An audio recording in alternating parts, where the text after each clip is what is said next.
દરેક વિદ્યાર્થી મિત્રોનું યુનિક એકેડમીમાં હાર્દિક સ્વાગત છે. ફરી એકવાર આપણે ગુજરાતીના વ્યાકરણ સાથે અને ન્યૂ ટોપિક સાથે અલંકાર, બરાબર. આપણે લાસ્ટ ટાઈમ પણ વિડીયો સમાસ વિશે ગુજરાતી વ્યાકરણના જોયા હતા.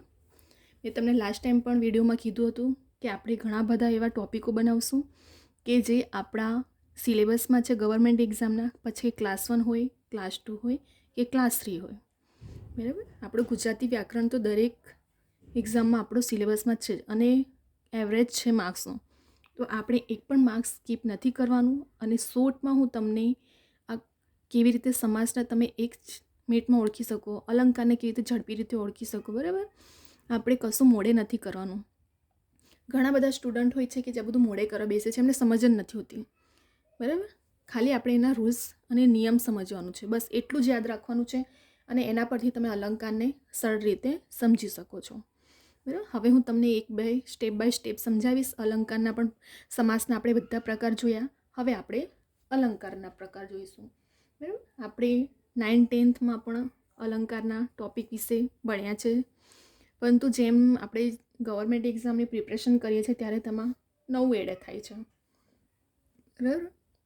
તો હવે આપણે સ્ટાર્ટ કરીએ.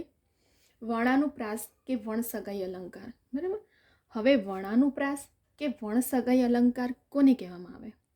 તો જ્યારે એક વણ વારંવાર આવે, બરાબર. વણ એટલે એક વર્ડ તમારો, બરાબર. જ્યારે એક વણ વારંવાર આવે તો તેને વર્ણાનુપ્રાસ કે વણસગાઈ કહેવામાં આવે છે. લાસ્ટ એક્ઝામમાં વ્યાખ્યા પણ પૂછી છે કે જ્યારે એક વણ વારંવાર આવે તો તેને કયો અલંકાર કહેવામાં આવે? તો પછી આપણને ખબર હોવું જોઈએ કે જેને વર્ણાનુપ્રાસ કે વણસગાઈ કહેવામાં આવે છે, બરાબર. એટલે પેપર સેટર શું કરશે? ફેરવીને પણ પૂછી શકે છે. વ્યાખ્યા તમને આપી દેશે કે જ્યારે એક વણ વારંવાર આવે તો એવા અલંકાર કોને કહેવામાં આવે છે, તો નીચે તમને 4 ઓપ્શન આપી દેવામાં આવશે. તો પછી આપણને વ્યાખ્યા પણ ખબર હોવી જોઈએ કે વર્ણાનુપ્રાસ કે વણસગાઈ અલંકાર કોને કહેવામાં આવે છે, બરાબર. હવે આપણું એનું એક એક્ઝામ્પલ જોઈશું, તમને વધારે સમજ પડશે. મીઠા મધુને મીઠા મેહુલારે લોલ, બરાબર. અહીં આપણને શું કીધું છે? જો હવે સેન્ટેન્સ જોજો. મીઠા મધુને મીઠા મેહુલા, અહીં જો મેં શું કીધું? એક વણ વારંવાર આવે. હવે એક વણ એટલે આગળનો વર્ડ. જો અહીં મી આવ્યું, અહીં મ આવ્યો, અહીં પણ મી આવ્યું, અહીં પણ મેં આવ્યું, બરાબર. એટલે કે એક વણ વારંવાર રિપીટ થાય છે, બરાબર. શું થયું છે? એક વણને વારંવાર રિપીટ કરવામાં આવી છે, જેથી તેને વર્ણાનુપ્રાસ કે વણસગાઈ કહેવામાં અલંકાર ઓળખવામાં આવે છે. ફરી એકવાર શબ્દો નહીં જોજો. વણ એટલે ખાલી વર્ડ જુઓ, એક એક. અહીં પણ મી છે, અહીં પણ મ છે, અહીં પણ મી છે ને અહીં પણ મેં છે, બરાબર. એટલે શું થયું? ઘડીએ ઘડીએ રિપીટ થાય છે. તો જો ઘડીએ ઘડીએ રિપીટ થતું હોય તો તેને વર્ણાનુપ્રાસ કે વણસગાઈ અલંકાર કહેવામાં આવે છે. હવે આપણે જોઈશું શબ્દાનુપ્રાસ અલંકાર, બરાબર. અહીં વણ હતું, હવે આવે છે શબ્દ. શબ્દોના ઉચ્ચાર એક સરખા થતા હોય, ધ્યાન આપજો. પેપર સેટર તમને એવું પૂછી શકે છે કે શબ્દોના ઉચ્ચાર એક સરખા થતા હોય તો તેને કયો અલંકાર કહેવામાં આવે? તો શબ્દાનુપ્રાસ અલંકાર કહેવામાં આવે. કયો અલંકાર કહેવામાં આવે? શબ્દાનુપ્રાસ અલંકાર. જેમ કે એક્ઝામ્પલ જોઈએ આવે આપણે. હવે રંગ બની તંગ, મચાવી જંગ, પિયોજી ભંગ. ચલો, હવે એમાં શું થાય છે? શબ્દ એટલે જુઓ, રંગ, તંગ, જંગ અને ભંગ એક સરખા શબ્દોના ઉચ્ચાર છે, બરાબર. જુઓ, રંગ, તંગ, જંગ અને ભંગ. શું થાય છે? ઉચ્ચાર અહીં એક સરખા થાય. જો ઉચ્ચાર એક સરખા થતા હોય તો તેને શબ્દાનુપ્રાસ અલંકાર કહેવામાં આવે છે. ફરી એકવાર, શબ્દોના ઉચ્ચાર એક સરખા થતા હોય, જેમ કે રંગ, તંગ, જંગ, ભંગ. આખા વાક્યમાં વર્ડ શું થાય છે? સેમ ઉચ્ચાર થાય છે, એટલા માટે એને શબ્દાનુપ્રાસ અલંકાર કહેવામાં આવે છે. ત્યાર પછી આવે છે આપણો યમક અલંકાર, બરાબર. હવે યમક અલંકારમાં શું આવે? જુઓ, ધ્યાનથી જોજો. એક અક્ષર સમૂહ બીજી વાર આવે અને બંનેના જુદા અર્થ. જો મેં વ્યાખ્યા પણ તમને બાજુમાં લખી દીધી છે, જેથી કરીને તમને ફટાફટ તમે સમજી શકો અને તમે સ્ક્રીનશોટ પણ લઈ લેજો. અને જો ઘણા બધા વિદ્યાર્થી મિત્રો હોય તો તેમણે નોટબુક કે પેનમાં પણ આ વસ્તુ પોઈન્ટ ટુ પોઈન્ટ એક્ઝામ્પલ સાથે નોટ કરી લેવી, જેથી કરીને તમને દરેક ગવર્મેન્ટ એક્ઝામમાં પણ કામ લાગશે, બરાબર. જુઓ, હવે અહીંયા યમક એટલે એક અક્ષર સમૂહ બીજી વાર આવે. ચલો, અખાડામાં જવાના મેં ઘણીવાર અખાડા કર્યા. હવે જો અહીં અખાડા અને અહીં પણ અખાડા. શું થાય છે? 2 વખત યુઝ થયું છે આ વર્ડ, પરંતુ અહીં અખાડામાં અને અહીં અખાડા બંનેનો અર્થ શું જુદો છે. અખાડામાં એટલે આપણે જે અખાડામાં જે બધા કૂદે છે, જે બધું કરે છે, મેં ઘણા અખાડા કર્યા એટલે પ્રયત્ન કરનાર હોય, બરાબર. તો અહીં વર્ડ તો સેમ છે બંનેના. જુઓ શું છે, અખાડો અહીં પણ છે, અહીં અખાડો, પરંતુ બંનેનો અર્થ શું થઈ ગયો? બદલાઈ ગયો, બરાબર. તો જો એક વાક્યમાં બીજી વાર આવે અને બંનેનો જુદા અર્થ હોય તો તેને યમક અલંકાર કહેવામાં આવે છે, બરાબર. કયો અલંકાર કહેવામાં આવે છે? યમક અલંકાર. ફરીવાર, એક અક્ષર સમૂહ બીજી વાર આવે, એક અક્ષર સમૂહ બીજી વાર આવે અને બંનેનો અર્થ શું થઈ જાય છે? બદલાઈ જાય છે. અહીં અખાડાનો મિનિંગ બીજો છે અને અહીં અખાડા એટલે પ્રયત્ન લઈ લીધું છે, એટલે બંનેનો અર્થ શું થઈ ગયો? અલગ થઈ ગયો. એટલા માટે એને યમક અલંકાર કહેવામાં આવે છે. ત્યાર પછી આવે છે પ્રાસ સાંકડી કે આંતરપ્રાસ. ચલો, પ્રાસ સાંકડી કે આંતરપ્રાસની વ્યાખ્યા શું છે? પ્રથમ ચરણના છેલ્લા અને બીજા પહેલા શબ્દ વચ્ચે પ્રયાસ રચાય છે. શું થાય છે? પ્રથમ ચરણના છેલ્લા અને બીજા ચરણના પહેલા શબ્દ વચ્ચે શું થાય છે? પ્રાસ રચાય છે. હવે તમને હું ઉદાહરણ દ્વારા સમજાવીશ. જેમ કે વિદ્યા ભણ્યો જે, તે ઘર વૈભવ રૂડો. હવે જો સમજાવીશ. પ્રથમ ચરણ શું છે? અહીં. તો અહીં એનો છેલ્લો શબ્દ જે બન્યો અને બીજો ચરણ અહીંથી ચાલુ થાય છે, તો એનો પહેલો શબ્દ જુઓ, જે તે. શું થઈ ગયું? જે તે. તો એને શું કહેવામાં આવે છે? પ્રાસ સાંકડી કે આંતરપ્રાસ અલંકાર. ફરીવાર, પ્રથમ ચરણના અંતિમ અને બીજા ચરણના પ્રથમ વચ્ચે શું થાય છે? પ્રાસ રચાય. જે તે. હવે બીજો જુઓ, જાણી લે જગદીશ શીશ. હવે બીજું ચરણ શીશ સદગુરુને નમે. તો અહીં પણ પ્રથમ ચરણનો અંતિમ શબ્દ અને બીજા ચરણનો પ્રથમ શબ્દ જગદીશ શીશ. શું થાય છે? પ્રાસ રચાય છે. તો એને પ્રાસ સાંકડી કે આંતરપ્રાસ અલંકાર તરીકે ઓળખવામાં આવે છે. હવે પેપર સેટર પૂછે કે પ્રથમ ચરણના છેલ્લા અને બીજા ચરણના પહેલા શબ્દ વચ્ચે પ્રાસ રચાય તો તેને કયો અલંકાર કહેવામાં આવે? તો પ્રાસ સાંકડી કે આંતરપ્રાસ અલંકાર કહેવામાં આવે છે. ફરીવાર, પ્રથમ ચરણના અંતિમ અને બીજા ચરણના પ્રથમ. જુઓ, અહીં સ્ટોપ થાય છે એટલે અંતિમ થયો અને અહીંથી સ્ટાર્ટ થાય છે એટલે અહીં પ્રથમ ચરણ થઈ ગયું. સેમ ઉચ્ચારણ થઈ ગયું. જે તે, દિસ શીશ. તો એને પ્રાસ સાંકડી કે આંતરપ્રાસ કહેવામાં આવે છે, બરાબર. ત્યાર પછી આવે છે પ્રાસાનુપ્રાસ કે અંત્યાનુપ્રાસ. અહીં પ્રાસ સાંકડી છે, અહીં પ્રાસાનુપ્રાસ કે અંત્યાનુપ્રાસ અલંકાર. 2 પંક્તિઓ અંતે એક સરખા ઉચ્ચારવાળા શબ્દ આવે. જો અહીં શું થાય છે? 2 પંક્તિના અંતે એક સરખા ઉચ્ચારવાળા શબ્દ આવે છે. અહીં શું થતું હતું કે એન્ડમાં અને બીજા ચરણના શરૂઆતમાં, પરંતુ અહીં બંનેના અંતમાં એક સરખા ઉચ્ચારવાળા શબ્દો આવે તેને પ્રાસાનુપ્રાસ કે અંત્યાનુપ્રાસ અલંકાર કહેવામાં આવે છે. ફરીવાર ઉદાહરણ સાથે જોઈએ આપણે. દુર્યોધન પ્રેષિત દૂત એક, દેખાવમાં ઘાતક દુષ્ટ છેક. હવે અહીં જુઓ, એક અને છેક, બરાબર. શું થઈ ગયું? બંને અહીં પંક્તિ સ્ટોપ થાય છે અને ફરી વાર નવું સ્ટાર્ટ થાય છે. તો બંને પંક્તિના અંતમાં એક સરખા ઉચ્ચારવાળા શબ્દો આવે છે. કયો? એક અને છેક.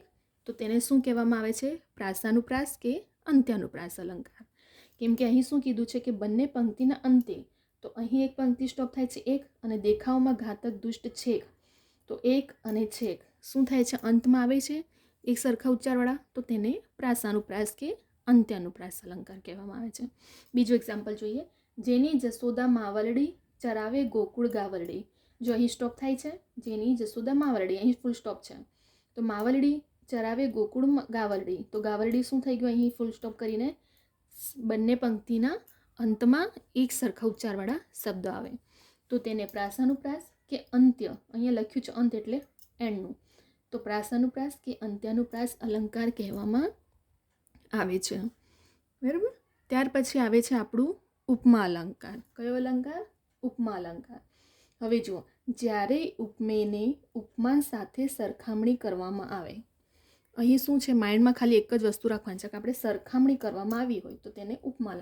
લાસ્ટ ગવર્મેન્ટની એક્ઝામમાં પૂછાયું છે કે ઉપમા અલંકારની વ્યાખ્યા આપી છે કે જ્યારે ઉપમેયને ઉપમાન સાથે સરખામણી કરવામાં આવે તો તેને કયો અલંકાર કહેવામાં આવે? તો ઉપમા અલંકાર કહેવામાં આવે છે, બરાબર. એટલે મેં તમને કઈ પ્રકારે લાસ્ટ ગવર્મેન્ટ એક્ઝામમાં પેપર સેટર પૂછ્યા છે ક્વેશ્ચન, એ ઘડે રિપીટ કરું છું.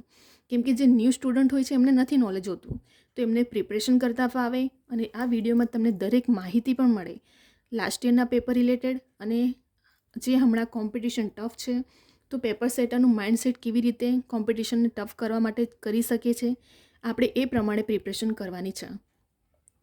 એટલા માટે મેં તમને કહું છું કે આપણને પેપર સેટર આમ ફેરવે કે પછી આ બાજુથી આમ ફેરવે, વ્યાખ્યા પૂછે કે વ્યાખ્યાનો અર્થ પૂછે, પરંતુ આપણને દરેકનો પોઈન્ટ જો ક્લિયર હશે તો ગમે ત્યાંથી પૂછે આપણને કંઈ ફરક પડવું જોઈએ નહીં, આપણને આન્સર તરત જ આવડશે.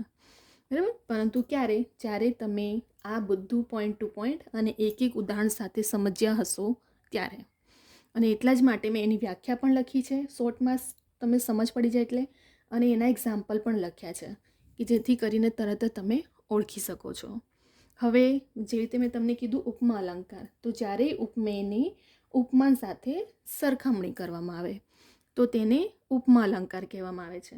જેમ કે અમારા એ દાદા વિપુલ વડના ઝુંડ સરખા. હવે જો સરખામણી કોના દ્વારા કરવામાં આવી? દાદા એ કોના જેવા છે? વિપુલ વડના ઝુંડ જેવા. ઝુંડ સરખા, તો સરખા શું આવી? ઉપમાની સરખામણી કરી. બરાબર. બીજો એક એક્ઝામ્પલ જોઈએ. દમયંતીનું મુખ ચંદ્ર સમાન સુંદર છે. દમયંતીનું મુખ કોના જેવા છે? ચંદ્ર સમાન. બરાબર. જ્યારે ઉપમેયને ઉપમાનની શું કરવામાં છે? સરખામણી કરવામાં આવી. કોના જેવા? સમાન, ચંદ્ર જેવું છે. તો એ પણ શું થઈ ગયું? તમારી ઉપમા અલંકાર થઈ ગયું. બરાબર. હવે જો તમને પરીક્ષામાં કે એક્ઝામમાં તમને એવું ખાલી કંઈ પણ ના હોય, ખાલી વાક્ય આપી દીધું હોય, બસ જેવું, જેવી, જેવો, જેવા, સમાન, સરખો, બરાબર, કેરી, તણો, તણું, સમી, સરખી, સા, માફક, સરખા, જેવડું, પેઠે, બસ આટલા વર્ડ હોય તો આપણે તરત જ ઓળખી જવાનું કે જે ઉપમા અલંકાર છે. કેમ કે આ બધા વર્ડને યુઝ કરીને જ સરખામણી કરવામાં આવતી હોય છે. અહીં પણ જુઓ, સરખા વર્ડ યુઝ કર્યું છે, સમી સરખા મેં લખ્યું છે, અને સમાન બી છે એટલે સમાન પણ યુ. તો આપણે કંઈ બધા વાક્ય લખીને બધું મોડે કરવાનું, ગોખવાની જરૂર નથી ગ્રામરમાં. આપણે તો ખાલી એના નિયમ સમજવાનું છે. તમને ખાલી નિયમ હશે ખબર તો તમને ગમે તે એક્ઝામ્પલ કે ઉદાહરણ મૂકે પેપર સેટર તો આપણને ફટ દઈને ત્યાં આવડી જવું જોઈએ. જેવી રીતે મેં તમને કીધું કે ઉપમા અલંકાર એટલે ઉપમાનની સરખામણી કરવામાં આવી છે. તો ઉપમાનની સરખામણી એટલે પછી આપણે જો અહીં આપી દીધું છે કે અમારા એ દાદા વિપુલ વડના ઝુંડ સરખા. ઝુંડ જેવા શું છે? વડના ઝુંડ જેવું. એ ઉપમાનની શું આપી? ઉપમાન આપ્યું એમને. દમયંતીનું મુખ ચંદ્ર સમાન, તો સમાન પણ શું આપી દીધું એમનું? ચંદ્ર જેવું. એ એમનું શું આપ્યું? સરખામણી કરવામાં આવી, ઉપમા આપવામાં આવી. પછી મેં તમને અહીં વર્ડ પણ શોર્ટમાં આપ્યું કે જો પરીક્ષામાં આવું આપ્યું હોય, પેપર સેટર એવું બી કરી શકે છે કે જેવો, જેવું, જેવા, જેવા, આ બધા વર્ડ કયા અલંકારમાં ફેરવીને જો પૂછે તો પણ આપણને ખબર હોવું છે કે ઉપમા અલંકાર. એટલે પેપર સેટર ગમે ત્યાંથી કરે કોમ્પિટિશન ટફ કરવા માટે, તો તમારે મેરિટમાં આવું છે તો પછી ગમે તે રીતે આવી રીતે જે રીતે તમને હું પ્રિપરેશન કરાવું છું કમ્પ્લીટલી જો તમે કરશો તો ગમે ત્યારે તમને કોઈ પણ ગુજરાતી વ્યાકરણમાં કશું પણ પ્રોબ્લેમ આવવાની નથી લાઈફ ટાઈમ. બરાબર. મેં તમને 6 અલંકાર પણ સમજાવી દીધું. વર્ણાનુપ્રાસ, વણસગાઈ, વર્ણાનુપ્રાસ, શબ્દાનુપ્રાસ, યમકપ્રાસ. હવે એકવાર ફરી આપણે રિવિઝન કરી લઈએ શોર્ટમાં, બરાબર, જેથી કરીને તમને યાદ રહી જાય. વર્ણાનુપ્રાસ, અહીં પહેલો જ વર્ડ હોય ને એના પરથી જ આપણને ઓળખાઈ જાય કે વણ છે એટલે વર્ણાનુપ્રાસ. વણ, મ આવી ગયો તો વર્ણાનુપ્રાસ થઈ ગયું. હવે શબ્દાનુપ્રાસ, તો એક સરખા ઉચ્ચારવાળા શબ્દો છે, રંગ, તંગ, જંગ, ભંગ. તો કયો અલંકાર બને છે આપણો? શબ્દાનુપ્રાસ અલંકાર.